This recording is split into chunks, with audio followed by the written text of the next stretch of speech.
It's official. Lomachenko is out of the fight versus Kambosos Jr. It was one of the great fights I was looking forward to. It was a very good fight between two very good skilled fighters, and I was just looking forward to it. Because the lightweight division in boxing is just stacked. But now that Lomachenko is out, we still have plenty of good fights to go. So I'm not as worried, but I want to see Kambosos Jr. and Lomachenko because there are similar styles and similarities between them. So for those who don't know, Vasily Lomachenko is one of the most skilled generational talent in boxing. He basically changed the game of boxing, and with the very different moves that he showed are now being taught in a lot of boxing schools and especially boxing gyms.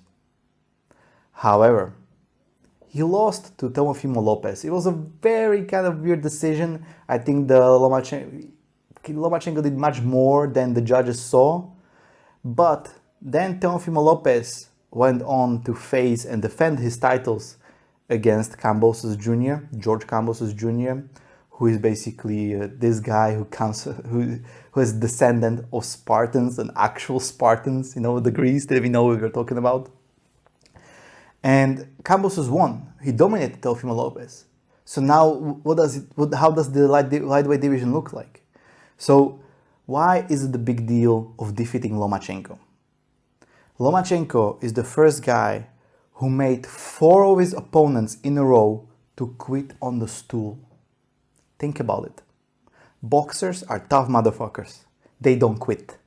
And Lomachenko made 4 of them quit on a stool.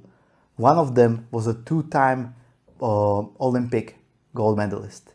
Those people don't quit, and Lomachenko made them quit. So when Teofimo Lopez defeated Lomachenko, it showed that he's also for real and he's a real deal. Then Kambosos Jr. defeated Teofimo Lopez. So now we have all these cards mixed up.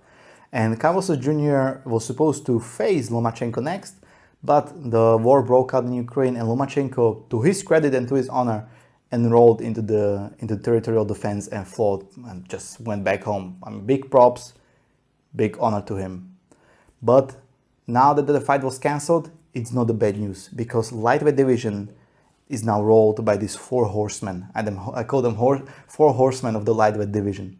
And that's George Kambosos Jr., who is the current WBA, WBO, IBF lightweight champion of the world. Then we have Teofimo Lopez, who managed to defeat Lomachenko but then lost to Kambosos, but he's still legit. Then we have Devin Haney, who is a WBC champion in the lightweight division.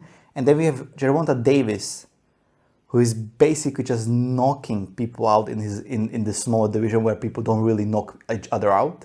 And he's also a protege of a Floyd Mayweather Jr.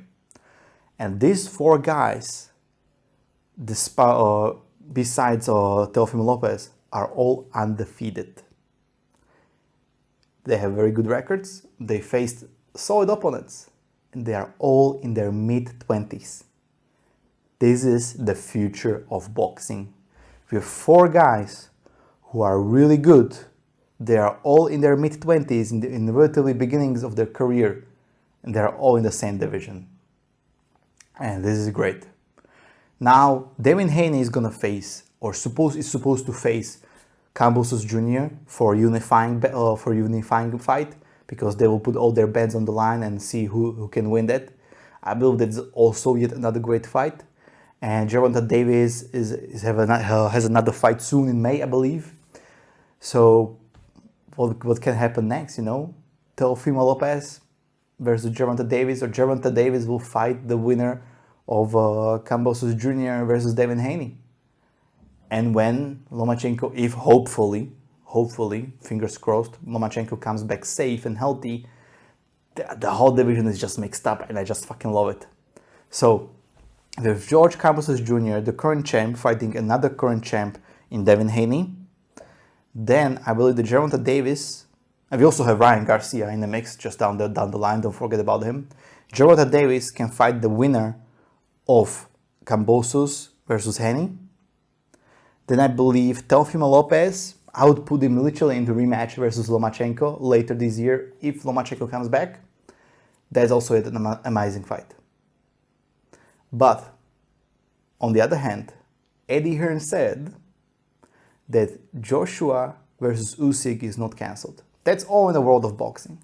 Because Usyk and his training camp might be moved from Odessa to Poland, because Usyk also enrolled in a territorial defense back in Odessa, went back, but they are in the talks and it might look like the fight will not have to be postponed. And that's huge news, because the way how Usyk dominated Anthony Joshua, we believe that Anthony Joshua is preparing well for their rematch, but can he win? We are all fearing that this rematch would be cancelled, and then, what do you do? What do you do with Joshua? Do you put him against Wilder? Do you put him against someone else? Because I want to see Usyk versus Joshua 2 rematch. If Usyk wins, I want to see him fight with Tyson Fury. There will be fight of the decades. If Joshua wins, I think his fight with Tyson Fury also makes a lot of sense. But the best news is that so far we've seen that the fight has been so far green-lighted for June this year. So let's keep our fingers crossed and let's hope the fight will happen. So what do you guys think? Do you think the Joshua-Usyk will happen despite the war in Ukraine? And who do you think is the next unified champ of the lightweight division? Let me know down in the comments below and I will see you next time.